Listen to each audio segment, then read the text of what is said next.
The Transmission of Spirits. This is Jonathan Cahn, and this is the Dragon's Prophecy, and this is part 4, or the fourth mystery. If behind the world's rage and hatred of Israel is a spiritual entity, as represented by the dragon, we'd expect that the war against that people would be greater or transcend any one person, any one movement, any organization, nation, kingdom, power. We'd expect that through the passage of time, though the war would continue and the core would be the same, the names would change. And the people involved, the nations involved, the forms involved. The war would be waged from one generation to the next, from one land to the next. We'd expect to see the handing down of mantles, the giving of torches, the passing of torches, the converging of movements from one to the other. In the case of the Philistine resurrection, we'd expect that there'd be other manifestations of the dragon's war continuously moving through history, and that would join up with the Philistine resurrection and would anoint it. What happens if we go deeper into the origins of October 7th and even of the Philistine resurrection? Will we find forerunners, predecessors, handing down of the dragon's torch? Mohammed Amin al-Husseini. He was born at the end of the 19th century in Jerusalem, controlled by the Ottoman Empire. It wasn't long after his birth, in fact, it was kind of right after it, that the word Palestinian began appearing in the Arabic language. And he'd play a critical part in the Philistine resurrection. He fought in the First World War in the Ottoman army. He returned to Jerusalem focused on stopping any movement toward the birth of a Jewish nation in the land. He would incite people with his speeches, violent Arab riots, leaving Jewish people dead. From 1921 onward, he was known as the Grand Mufti of Jerusalem. In the years ahead, he'd play a central part in violent Arab uprisings with a trail of Jewish blood. The last of these uprisings was in the late 1930s. It would end up with a warrant for his arrest. He would escape prosecution by fleeing to Lebanon, then Iraq, and finally to Nazi Germany. The Mufti was an admirer of Adolf Hitler. Right after Hitler's rise, 1933, the Mufti expressed his support for Hitler's government, stating that the Palestinian Muslims were enthusiastic supporters of the Nazi regime and looked forward to the spread of fascism throughout the Middle East. He especially liked Hitler's anti-Jewish campaigns. He appealed to Hitler to get rid of the Jewish settlements in Palestine. In 1940, the Mufti wrote up a document he hoped the Nazi government would approve, in which Arab countries would be given the right to solve the Jewish issue as the Nazis had solved it in Germany. In November 1941, the Mufti obtained a meeting with Hitler in the Reich Chancellery in Berlin. He told Hitler that the Arabs were his natural allies and they had the same enemy, specifically the Jews. He asked Hitler to commit to the elimination of a national Jewish homeland, what would become Israel.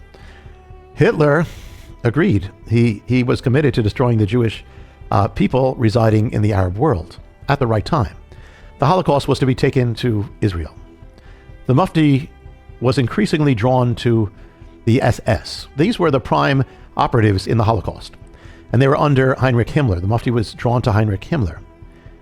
The German diplomat Fritz Graube recorded that in July 1942, the Mufti visited a Nazi concentration camp and was favorably impressed. Throughout the Holocaust, he worked to block Jewish people from escaping Nazi Germany, escaping the Holocaust. He was personally responsible for preventing the escape of 500 Jewish children, consigning them to their deaths. During the war, he actually worked for the Third Reich. He was paid. He was an employee. He broadcast Nazi propaganda throughout the Arab world. The Nazis distributed his writings. He begged the Nazis to bomb Jerusalem and Tel Aviv to kill the Jewish people there. He worked with Himmler organizing Muslim SS killing squads. He publicly exhorted the Muslims to follow the example of the Nazis in a definitive solution to the Jewish problem. He hoped for a Nazi victory in the Middle East, where the Holocaust could come there, to the land of Israel. Near the end of the war, the Mufti broadcast from Radio Berlin, quote, "Arabs, kill the Jews wherever you find them." He was accused of committing war crimes. He again escaped prosecution by fleeing to Egypt. He was welcomed there as a hero. During his time with the Nazis, his popularity only increased in the Arab world. He resumed his leadership in the Arab world. He worked with the Muslim Brotherhood. At the time of Israel's resurrection in 1948, he actively worked for its destruction. The Mufti was a channel, a conduit, through which Nazi anti-Semitism merged with Arab nationalism and Islamic fanaticism. The doctrines of the Third Reich, the belief in a global Jewish conspiracy, and the conviction that there could be no negotiation or peace with the Jewish people, just annihilation, infected the Arab world now and the Islamic world. In the years to come, it would bring the Middle East and the world to the brink of war. Now, behind all these things is the Dragons Orgizo, the rage that inflamed evil, inflamed Hitler, inflamed the Nazis, is now inflaming the Middle East. It would ignite the Arab world. But from Munich to Gaza, there's a connect line. From the beginning of the Nazi Party to October 7th, not only was the Mufti a leader in the Arab world, he was the leader of the Palestinian world. He was the person. He's been called the father of Palestinian nationalism. When Israel was resurrected in 1948, the first Palestinian or Philistine state was established that we spoke about. You know who the president of that state was? The Mufti. And so from Hitler's ascent in 1933 to their meeting in the Reich Chancellery, to the killing squads of the SS, to the resurrection of the Philistine soldier, to the beer hall, from the beer halls of Munich to the shores of Gaza on October 7th, the line runs straight and deep, and it's filled with the dragon's fingerprints. The end of the Second World War saw the end of Hitler and the Third Reich, but the Mufti survived. He remained an active agent of Nazi anti-Semitism throughout the Arab world, prominent leader there in the Muslim world. Another prominent leader said, Germany and Hitler are gone, but al-Husseini, the Mufti, will continue the struggle. How could radical Islam and Nazism, two conflicting ideologies, be joined together? Well, they could if they were two branches of the same spiritual root. They could if they shared the same overriding goal, which is the destruction of the Jewish people. The same goal shared by the spiritual entity, the inverted angel that empowered them. The struggle and the war belonged to the dragon. Nazism and radical Islam were vessels of that war. It's no accident that the father of Palestinian nationalism, think about that, the father of Palestinian nationalism or Philistine nationalism was an agent of Nazism. And Adolf Hitler was his employer, of the man who set in motion the whole agenda, the Palestinian agenda. Each were in turn employees of the dragon. The Mufti wanted a second Holocaust that would wipe out the Jews of the Middle East and destroy the nation of Israel. What the enemy had failed to do through Adolf Hitler, he would now seek to do through radical Islam, by inflaming the Arab world, then resurrecting an ancient enemy from the dead. In 1946, the year after the Holocaust end, the Mufti fled Europe or Egypt. He met an Egyptian teenager attending a secondary school in Cairo. He took that teenager under his wing and recruited him to his cause. The youth became his disciple. His name was Yasser Arafat. The Mufti indoctrinated Arafat and his associates into his hatred of the Jewish people and his ideology of extermination. Yasser Arafat was taught and discipled by the man who worked with and for Adolf Hitler. Arafat would take al-Husseini's mantle. He would become the leader of Palestinian nationalism, the face, the first major leader, and a leader of Palestinian terrorism. He too would be critical in the resurrection of the Philistines. The Aryan guides, to train Arafat in the ways of violence and war against the Jews, the Mufti secretly brought in a former Nazi commando to Egypt. The commando taught Arafat and his comrades how to launch attacks against the Jewish people of Israel, how to spill Jewish blood. Arafat would be trained in the tactics of this by the Nazis.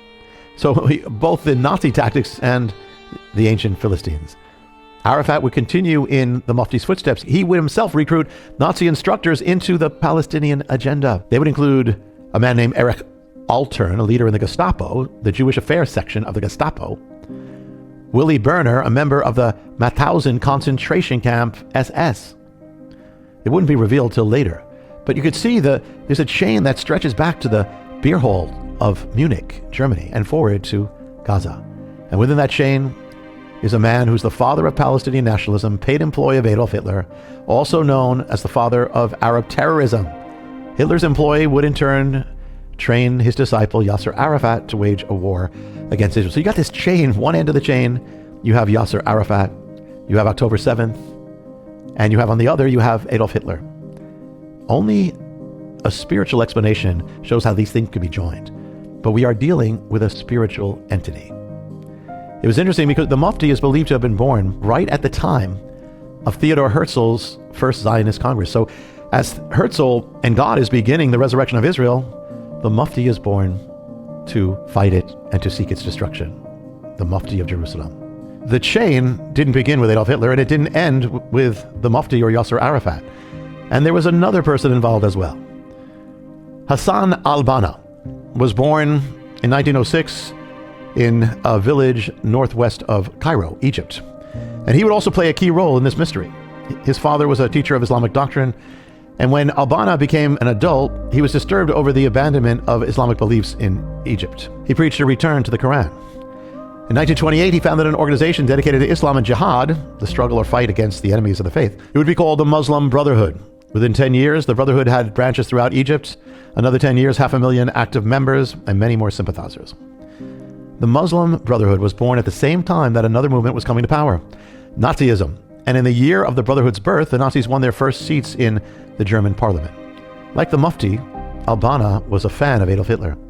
He repeatedly wrote to him expressing his admiration and his hope that Islam and Nazism could collaborate. From 1935 on, the Brotherhood would send delegations to attend the Nazi Party annual rallies in Nuremberg.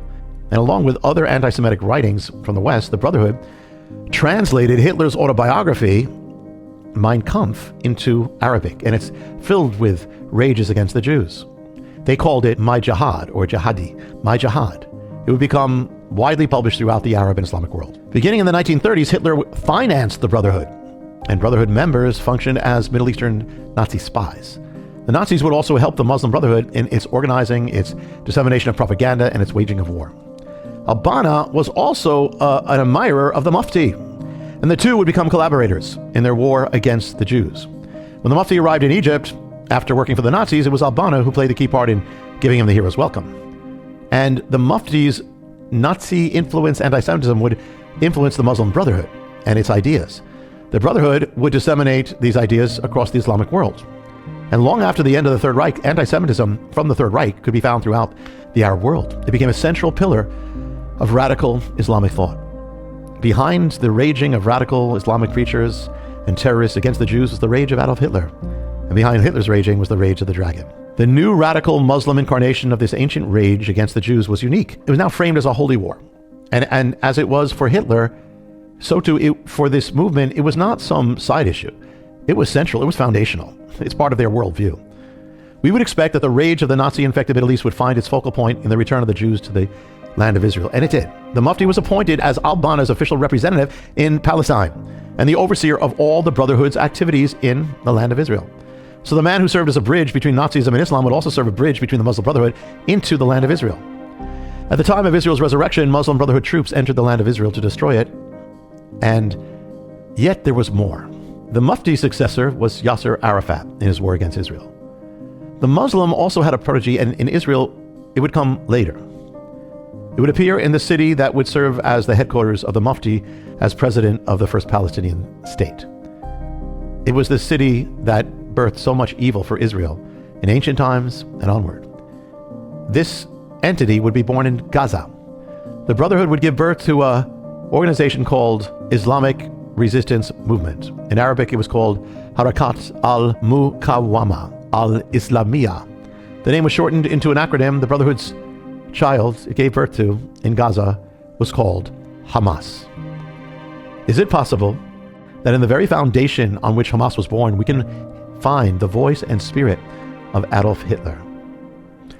Hamas was born in Gaza on December 10th, 1987. The place and the timing of its birth was significant. It was in Gaza that all these ancient evils came to Israel, began, and this is where the first intifada was launched, in Gaza against the Jewish nation. And it was Hamas was founded the very day after the beginning of the intifada, in the same place, the very day. It was based on violence. It was the Palestinian child of the Muslim Brotherhood, born in a storm of hatred. Why did Hamas come into existence? It has a mission statement. It comes in its founding charter in 1988 that really states where it was at. And central in that charter is the annihilation of Israel. It was all there at the beginning. Here's what it says. Israel will exist and will continue to exist until Islam will obliterate it. You can hear the voice of al-Banna. Those are his words. You can also hear the voice of Adolf Hitler in that. The Dragon's War is spiritual in time and space. So it's not only a war you think, okay, there's focus on Israel, but listen, Hitler wasn't just focused on Israel. It says, for our struggle against the Jews, not just Israel. The Jews is extremely wide-ranging and grave. So it wasn't just the Jewish people living in Israel. Any Jew living anywhere on earth was their enemy, just as it was for Adolf Hitler. The phrase, our struggle against the Jews, that's Hitler. My struggle in German is Mein Kampf, the name of his book. And it's not an accident, because much of the charter could have been taken from Mein Kampf. Article 22 of Hamas's charter says, and it reads like a compendium of anti-Semitic madness. It says this: the Jews took control of the world media, news agencies, the press, publishing houses, broadcasting stations, and others. With their money, they stirred revolutions in various parts of the world. They were behind the French Revolution, the Communist Revolution, most revolutions. With their money, they formed secret societies such as the Freemasons. Jews are behind the Freemasons. Rotary Club, the Lions, for the purpose of sabotaging societies and achieving Zionist interests. There was no war going on anywhere without their having their finger in it. This could have been taken from any number of anti-Semitic writings. And this, what I'm about to read from Hitler's writings, it says this in the charter: they aim at undermining societies, destroying values, corrupting consciences, deteriorating character. Israel, Judaism, and Jews. Now not just Israel, not just the Jews, now Judaism. That's what Hitler said. It wasn't enough to declare war on the Jewish people. Hamas declares war on Judaism. As for classical Nazi anti-Semitic charge of a Jewish conspiracy to take over the world, that charter features there as well. That's in the charter. It says, today it's Palestine. Tomorrow it will be one country or another. The Zionist plan is limitless. And the charter makes it clear that no peace will be made with the Jewish people. Not only in this life, but even before. Actually, even beyond it. It says this: you shall be overcome and thrown together into hell. This is what it's saying to the Jewish people. This is the only way to liberate Palestine, in hell. The charter includes a number of quotes from Islamic writings to argue for Jewish destruction. And the most raw, it says this: I will assault and kill. Assault and kill. Assault and kill. I didn't repeat that 3 times. The words are repeated 3 times. That's how obsessed this is. The words that comes off as a mantra of someone satanically possessed. And in view of what we're dealing with, that's exactly what it should come off as. If one wants to destroy a particular people, one needs vessels of flesh and blood to destroy them. One would depict that people as evil by nature, the source of all evil, and whose very existence constitutes an existential danger. And so it's no accident that so much of Hamas's charter reads like Nazi propaganda. It could have been written by Adolf Hitler. Without Hitler, that charter could not exist as it exists, nor could it exist without the dragon. It was penned ultimately by the dragon. The founders of Hamas were only his ghostwriters. And it's no accident that Hamas was born in a city noted in the Bible for its evil, and from which in ancient times came death and destruction to Israel. It wasn't an accident that October 7th evoked the acts of the Nazis. Soon after the soldiers of Israel entered Gaza, they discovered an Arabic book was there with the image of Adolf Hitler on its cover. It was Mein Kampf. What happened on Israel's southern coast that October and what happened in Nazi Germany came from the same root. It was all ordained from the beginning. From the moment Hamas was conceived, the invaders of that day, they were just carrying out the words of its founding charter. I will assault and kill, assault and kill. It was the fruition of the long-watered seeds of the dragon's sowing. Now, is it possible that Hamas is actually found in the Bible? And if so, what would it reveal? Even though the name Hamas is an acronym for Islamic Resistance Movement, it also forms an ancient Middle Eastern word. In Arabic, Hamas means zeal, strength, passion, and bravery. That's how the leaders of Hamas want to be known in the Arabic world. But Hamas is a unique word because it exists not only in Arabic, but also in Hebrew. It's a Hebrew word. And not only that, the word appears in the Bible. In Hebrew, Hamas means something very different. You know what it means? It means violence, evil, and destruction. And in the context of its usage, it can refer to brutality, immorality, falsehood, lawlessness, injustice, acts of cruelty, plunder, murder, slaughter, and terror. In 2007, Gaza came under the rule of Hamas. Now, from a biblical and linguistic view, in the coming under the rule of Hamas, the Gazans came under the rule of violence. In being governed by a Hamas government, the people of Gaza were now governed by lawlessness. In being taught in Hamas schools, the Gazans were taught in schools of terror. In following their new Hamas leaders, they were following evil. And in being trained in Hamas camps, they were being trained in destruction. Hamas actually appears in the Bible in some very fascinating context and appearances. In context, of course, it refers to violence and evil. But at the same time, God's word is filled with multiple layers and meaning, and it's given by the one with knowledge of all events, past, present, future, including the future birth of the terrorist organization known as Hamas. So what happens if we look for the word Hamas in the original Hebrew scriptures? Psalm 140 opens with this: Deliver me, O Lord, from evil men. Preserve me from men of violence. But in the original, it reads, Preserve me from the men of Hamas. The word Hamas specifically described what Israel's ancient Middle Eastern enemies inflicted on its people. One of those enemies would be given a prophecy of judgment and the reason for that judgment. So it says, For Hamas, against your brother Jacob, shame shall cover you, and you will be cut off forever. Hamas functions in the dark. It hides what it does. It hides its terrorist activities, the hostages, hides behind the cover of schools, hospitals, human shields, and other centers of civilian life. It converted the city of Gaza into a command center for terrorism. It dug into the city's earth to build over 300 miles of tunnels for the purpose of violence, warfare, and terrorism. Hamas operated in metaphorical, figurative darkness, but actually also in actual physical darkness. Its operatives literally dwelt in the dark places of the earth. Psalm 74 says, "For the dark places of the earth are full of the dwelling of Hamas." On October 7th, Hamas converted its members and agents into a unified, coordinated weapon of violence and evil against the people of Israel. When the prophet Ezekiel spoke of Israel's day of calamity, he says this: "Hamas has risen up into a rod of evil wickedness." October 7th, Israel's towns and dwellings were filled with Hamas, violence, crimes, atrocities. Ezekiel's prophecy continues. "The land is filled with crimes of blood, and the city is full of Hamas." The land is filled with crimes of blood, and the city is full of Hamas. Because the city was full of Hamas, the land was covered with blood. Jeremiah prophesied the judgment of Babylon for the evil and destruction it brought on the land of Israel. But the evil was embodied in one word. "Let the Hamas done to me in my flesh be upon Babylon."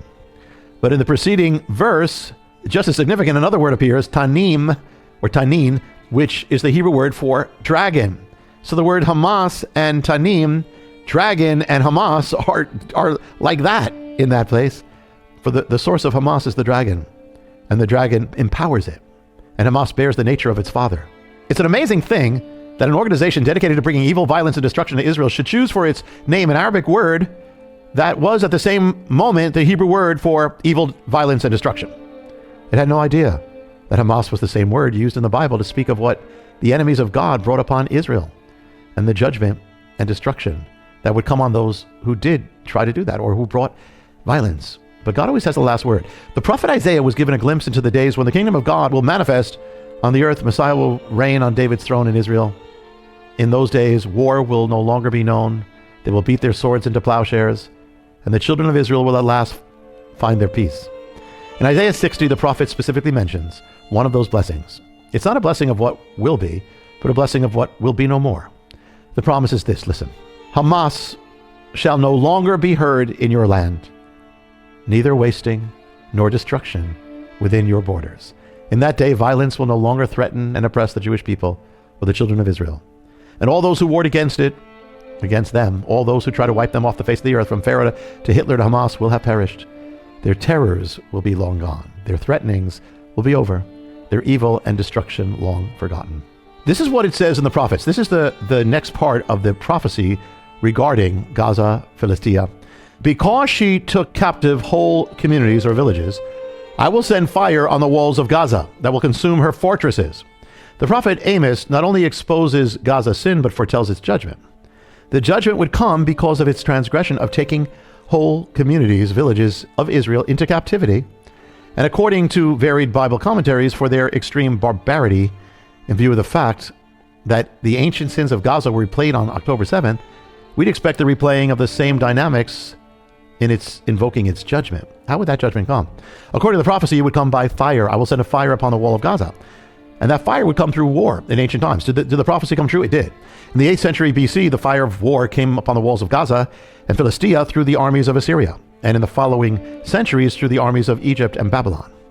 But judgment also would come through the armies of Israel, from the kings who were kind of defending the borderlands there. And so it's recorded that King Uzziah, who was a righteous king, went to war against the Philistines. He broke down the walls of Gath, Jabneh, Ashdod. He then rebuilt towns near Ashdod and elsewhere among them. King Hezekiah, it says, defeated the Philistines, another righteous king, all the way to Gaza and the area around it. He defeated all the Philistine cities from the smallest to the largest. As of October 7th, Israel was in a state of war. It would seek to rescue hundreds of hostages taken to Gaza and drive Hamas from the land. It would call the people of Gaza to move southward to avoid being caught up in the battle. The battle would be focused on Hamas to ensure that there would never again be another October 7th. So Israel would enter the Gaza Strip and Gaza City with two objectives: to rescue the hostages and put an end to the danger and terror of Hamas. In the autumn of 2023, the ancient dynamics recorded in the book of Kings and Chronicles were replayed on the same soil, in the same way.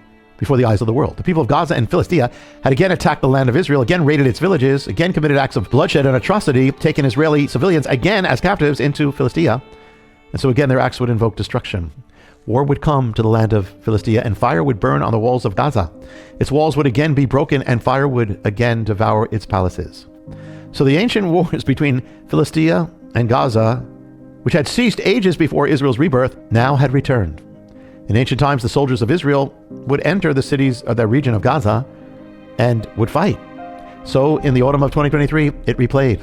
Soldiers of Israel were now fighting in the city of Gaza and the surrounding areas. The world didn't realize what was going on, but it was witnessing the resurrected soldiers of a resurrected nation fighting in a resurrected war.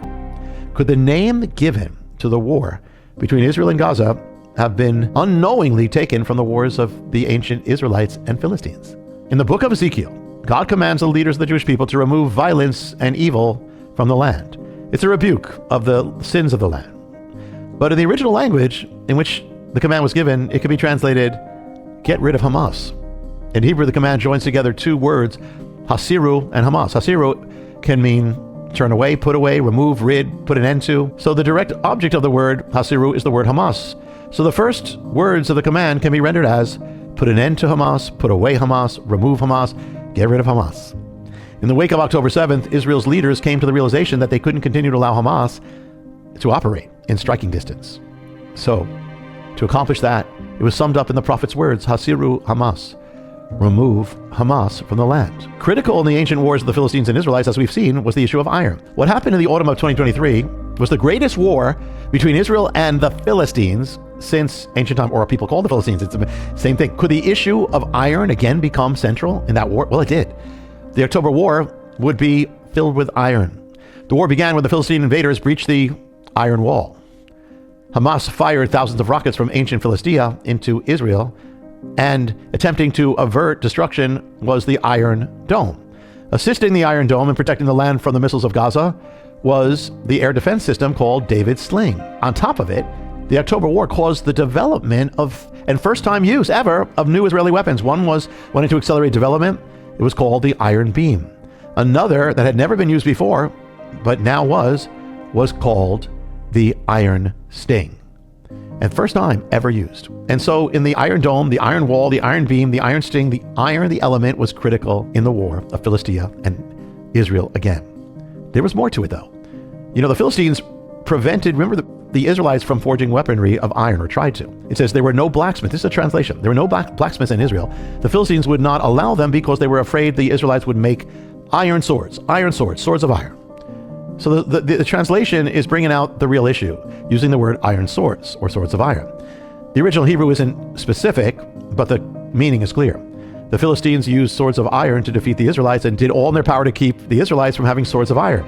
In autumn of 2023, in the greatest war waged by the soldiers of Israel against the warriors of Philistia since ancient times, a name had to be chosen for the war, the operation. You know what they called it? Swords of Iron.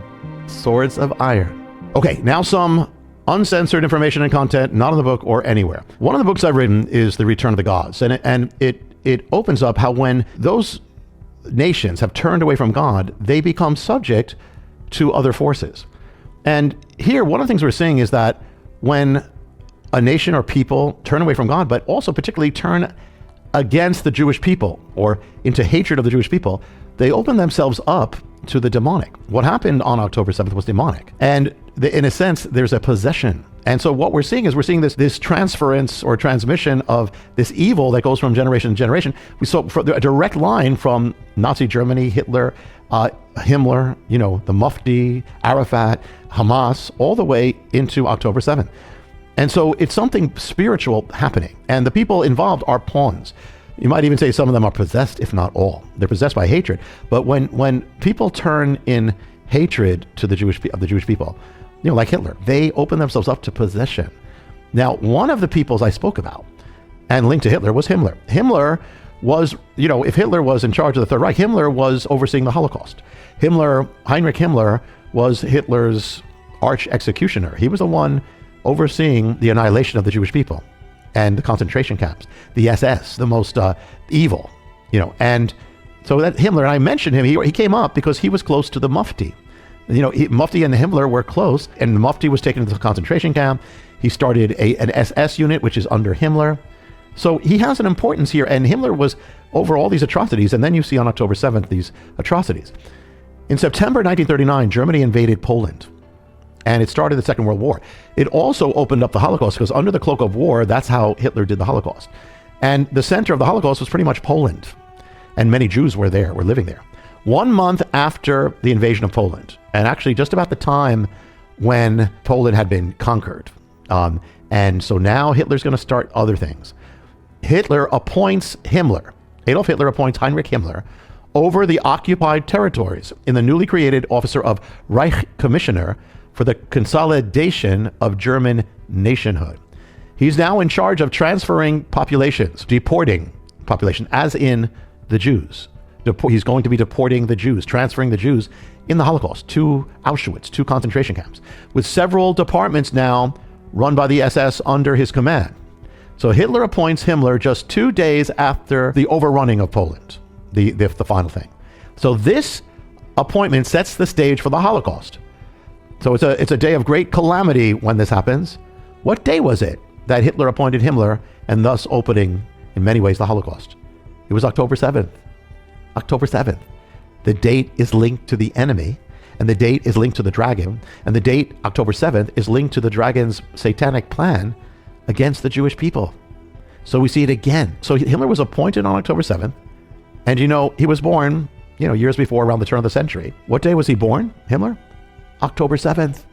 This monster of the Holocaust, the executioner of millions of Jewish people, was born on October 7th. He was appointed on October 7th years later. The same spirit behind him, behind Hitler, behind Himmler, the dragon, was behind October 7th. Now, the people who did October 7th were not thinking of any of this, but it's all there. When a civilization turns away from God, and it turns against Israel very often, and when it turns against Israel and the Jew, you're dealing with something that is satanic. It's the realm of the demonic. And the enemy also seeks to preempt what the Bible seeks to do, what God seeks to do. Notice the Holocaust came just before Israel was resurrected, which is all the prophecy is going to come true. Just before that comes the Holocaust. So that's true. And so listen, this is real. This is absolute. And so when you deal with the enemy is real, and his mission is to destroy God's people, to destroy you, to devour you. So it says, be sober, be vigilant, submit to God. That's key. Repent, submit to God, powerful. Resist the devil, and he will flee. The Lord's power, and not by your power. It says even the angel said, the Lord rebuke you. It's under his feet. Put on the full armor of God. It says, put on the full armor. We wrestle not against flesh and blood, but against principalities, powers, rulers of this present darkness. Put on the full armor of God. Take up the shield of faith. Take up the sword of the Spirit, the breastplate of righteousness, the helmet of salvation, the girding of your loins of righteousness, and the shodding of your feet of the gospel. Arm yourself, and having done all, it says, stand. Having done all, stand. Now, before we go to the next one, I got to show you one more thing. In the vision of Revelation 12, the dragon seeks to destroy the woman by overwhelming her. How? The dragon, spoken of also as the serpent, spewed water out of his mouth like a flood after the woman, that he might cause her to be carried away by the flood. He spews water out of his mouth like a potamon. Potamon can be translated as a river, a torrent, a deluge, a flood. Earlier on, I talked to you about, when I was doing this, writing about this earlier, that we literally dealt with 3 floods right after the other. But here he seeks to flood the woman away, that he might cause her to be, and that the Greek word is potomophoratan, which flooded, overwhelmed by a river, carried away by a flood, swept away by a deluge. So the creature sends forth an evil of such magnitude and force that it threatens to overwhelm the woman, drown her, carry her away. This is Israel, entire nation. So the enemy will seek to destroy the Jewish people by sending a flood against them, an evil, a calamity so great, so powerful, it'll threaten their very existence. Now the vision is for the future. But again, it reveals a central strategy in the dragon's war against the Jewish people and all people. Jewish history is filled with floods, overwhelming disasters, deluge that have threatened its existence, destruction. Behind them was the mouth of the dragon. Now it's of note that the scripture uses the imagery of a flood to symbolize, more than one place, to symbolize the invasion of Israel by armies of its enemies. The Hebrew scriptures actually use the symbol of the flood to speak of an invasion of the land. an invasion of enemies. The Assyrians, the Babylonians swept over the land in a flood of destruction, wiping away everything. In Revelation, the flood is connected to the enemy. The enemy. So it's one of his central tactics: sudden calamity, overwhelming evil, invasion of darkness, deluge of destruction. The link between the enemy and the flood appears in a well-known scripture from Isaiah. The enemy comes in like a flood. When the enemy comes in like a flood, the Lord will raise up a standard. Throughout this book, the connection between the events of October 7th and the dragon have been noted, have been brought out, revealed in that book. But now we have an added one, the connection of October 7th, specifically to the dragon's flood. No accident. October 7th bore the properties of a flood, came with sudden ferocity, mass invasion, overwhelming of the nation's enemies coming in, the deluge on the land, thousands of rockets, multiple breaches, the nation's protective wall crumbling. It came as a flood. It overwhelmed the land. It swept over the land. Deluge of death, destruction, carried away victims away from their lives and their homes, away from life, or away from their land and their existence. Now listen, those who masterminded October 7th gave the operation a name. Within that name were the words Al-Aqsa, referring to an Islamic mosque. We're going to get into it because there's a whole other mystery there. The significance of those words we're going to uncover, but they were qualifiers added to the name to describe what the operation actually was. Call it operation. It was a massacre. And what October 7th actually was. The name given to the invasion by its creators began with the Arabic word Tufan. In Arabic, that was the code word. That's what they called it. The Tufan. The invasion was a Tufan. Okay, so what does a Tufan mean? Listen. Tufan means deluge, overflow, cataclysm. Tufan means the flood. So the name given to that which would overwhelm Israel on October 7th was the flood. Those who named it Tufan or the flood undoubtedly had no idea of the vision given in Revelation and the flood sent by the dragon to destroy the woman, Israel, and nor were they pondering the Greek word potamon. Nevertheless, they named it the flood. And so as the dragon produced the potamon, Hamas produced the Tufan under the dragon's rule. The enemy sent forth his flood, a deluge of death and destruction to overwhelm the children of Israel. It was a shadow of the day that the dragon is going to spew water out of his mouth like a flood after the woman, that he might cause her to be carried away. Okay, the next stream of mysteries we're going to open up are going to bring that which was given to Israel at Mount Sinai, the Moedim, the appointed times, the Hebrew holy days, together with the angel of desecration. It's going to be called, there's some very stunning things coming. It's going to be called the unholy days, coming up on the Dragon's Prophecy Uncensored. To find out how you can receive more of Jonathan